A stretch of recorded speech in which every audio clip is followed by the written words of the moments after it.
nila, obedience is better than sacrifice. Kahit araw-araw, nasa gaway ka nga ng Panginoon, sabi ko nga po sa inyo, pero kung hindi ka naman sumusunod sa gustuhan ng Panginoon, hindi ka naman humahayo, hindi ka naman nag-i-invite, hindi ka naman kumikilos, hindi mo naman ginagawa yung gusto ng Panginoon, wala rin pong saysay yung ating pagpunta sa gawain ng Panginoon kung wala po tayong pagsunod. Kaya napakahalaga po ng pagsunod na yan. Ito yung po isang tanda rin po ng pagiging loyal na puso natin sa harapan ng Diyos kapag tayo po ay sumusunod sa Kanya.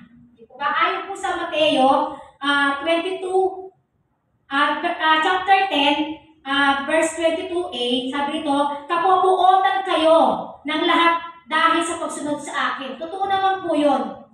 Actually po, ako po sa panahon na to, mismo pamilya ko, talaga pong tutol sila.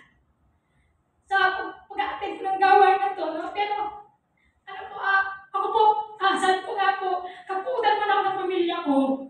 Sabi ko, walang problema po sa akin yun kasi ang Diyos naman, ang pinagiling ko lang po, hindi naman po sila. Although pamilya ko sila, magulang ko sila, kapatid ko sila, pero ang alam ko, ang Panginoon, lagi lang nandito para sa akin, para tulungan ako, no? At saka at the same time, masaya rin po kasi kahit na mga magulang ko, against sila sa ginagawa ko, pero ang asawa ko, patuloy po siya sumusuporta sa akin. Kaya salamat ko na nakasama ko yung asawa ko sa gawain natin kasi talaga para po sa akin malaking blessing na po yun na makasama ko yung asawa ko sa gawain.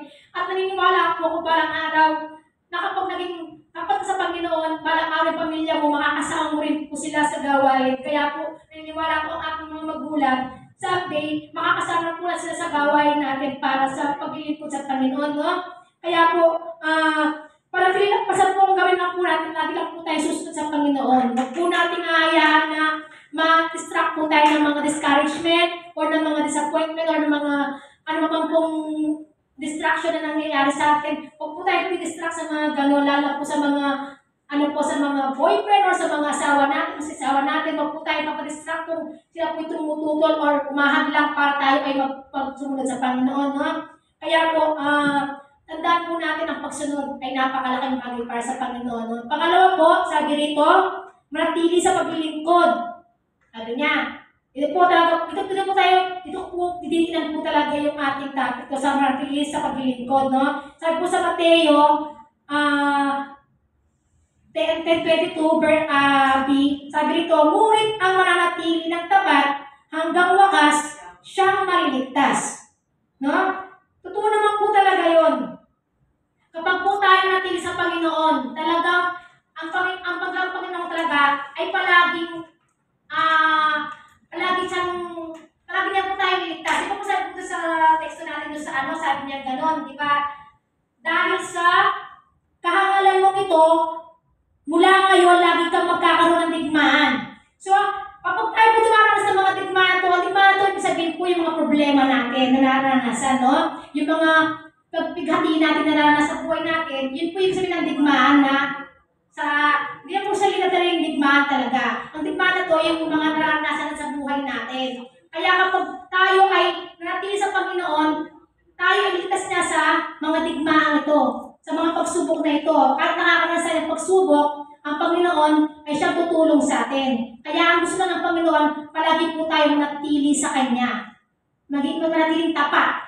No? Napakahalaga po na maging tapat po sa atin, Panginoon, sa paglilingkod sa Kanya. Kasi marami po sa atin, nakala natin na dahil lang sila araw-araw nagagamit ng Panginoon, akala natin tapat sila.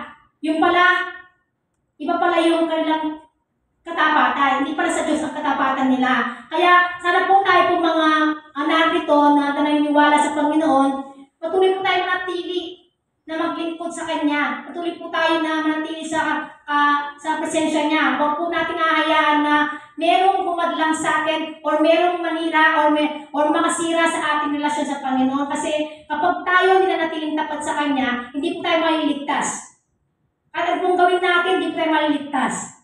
Kahit na araw-araw ka pa rito, kung wala katapatan sa sarili mo, sa Diyos, hindi ka maliligtas ng Panginoon. Kasi ang tanging habag lang po niya, ang siya makakapagligtas po sa atin. Hindi po yung ating mga ginagawa. Hindi po yung ating kapwa, kundi po ang kanyang habag lamang ang tanging makakapagligtas po sa atin. Kaya siya nga po, di ba po ba, tinis po niya lahat ng mga paghihirap niya. Natinis sa ating amang Diyos. Tayo pa kayang mga nalingkod lang niya, na hindi mananatil sa kanya, na tayo magkakaroon ng kaligtasan, di po ba? Kaya po, ang ano lang po ito, kailangan po talaga, lagi po tayo manatili sa paglilingkod sa Panginoon, no? At pangatlo po, napakahalaga rin po itong pangatlong puntos po natin, no? Humayo at ipahayag ang salita ng Diyos. Ito po yung pag-evangelize o pag-disciple po natin, no? Kamukha po ng ginagawa ni Kuya Romel sa mga campus ministry, sa mga house churches, sa care group po. Talaga pong umahayo po talaga siya, no? Kaya po ako nabibless din po at Kuya Romel kasi nakita po sa kanya yung design ng puso niya, talagang umahayo po siya. Umahayo po siya para mapalaganap po yung salita ng Panginoon. Kaya nabibless din po ako sa kanya kasi po sinasama po niya ako. So, para po sa akin na napakahalaga rin po na talagang humayo po. Kaya proud na talaga pong blessed po ako sa buhay ni Kuya Romel dahil sinama po niya ako sa paghahayo sa mga campus. Kasi po, natututo po ako na maghayag ng salita ng Panginoon. Kasi tusin lang po talaga, ayaw po talaga naghahayag ng salita ng Panginoon. Kasi po, natatakot po talaga ako na mapahiya. Or baka pagtawanan ako, baka sabihin sa akin, makanya niya magsalita, hindi na pangabilis, makanta, kailangan nga itindihan. Pero sabi ko nga po, ang Panginoon talaga kapag nagpasako pa sa Kanya, pag hiningi mo yung Kanyang Holy Spirit na yung gawin niya, talagang kasama ka niya sa lahat ng gagawin mo, sa lahat ng sasabihin mo. Siyang makikita po talaga sa buhay mo, hindi po ikaw mismo. Kaya ang mga lang po sa ating mga lingkod ng Panginoon, sikapin po natin na humayo at ipahayag po yung salita ng Panginoon sa bawat nakikita natin, sa mga nasa salamuhan natin, especially po sa mga pamilya po natin. Kahit po napakahirap na sabihin ang katotohanan sa ating pamilya, hiyang pa rin po natin yun kasi yung po gusto ng Panginoon, ayaw po yung kinakaya po natin siya. Kasi pag kinaya mo ang Panginoon sa harapan ng maraming tao, ikakaya ka rin po niya sa harapan ng Diyos Ama. Diba? Sabi nga niya sa salita niya, diba? Sabi niya, parang natatanda ko, sabi niya gano'n, tumatawag daw ng ama, diba? Pero sabi niya, hindi ka nakikilala. Diba sabi niya? Diba? Kasi sabi ng mga tao, ay ako, alam ko ang Panginoon, ama ko yan Diyos ko yan. Pero ang tanong ba, ang Diyos ba kilala ka? Ang Diyos ba, alam ka niya? Hindi, kasi nga, hindi mo siya ipinangalat sa buong nasasakupan mo. Hindi sa pamilya mo nga, kinakahiya mo siya. Ni ayaw mo nga sabihin na yung salita niya ay napakahalaga, napakatakila, di ba? Napakabuti ng Diyos, hindi masabi sa pamilya mo kasi nga natatakot ka. Actually, ako po, tinamaan din po sa topic ko ito kasi talagang nahihirapan din po akong magsalita sa mga magulang ko na yung katotohanan niya po sa kanila kasi po, ang paniniwala po kasi nila iba. Sa paniniwala ko. Kaya po, pero sabi ko nga, walang imposible sa Panginoon.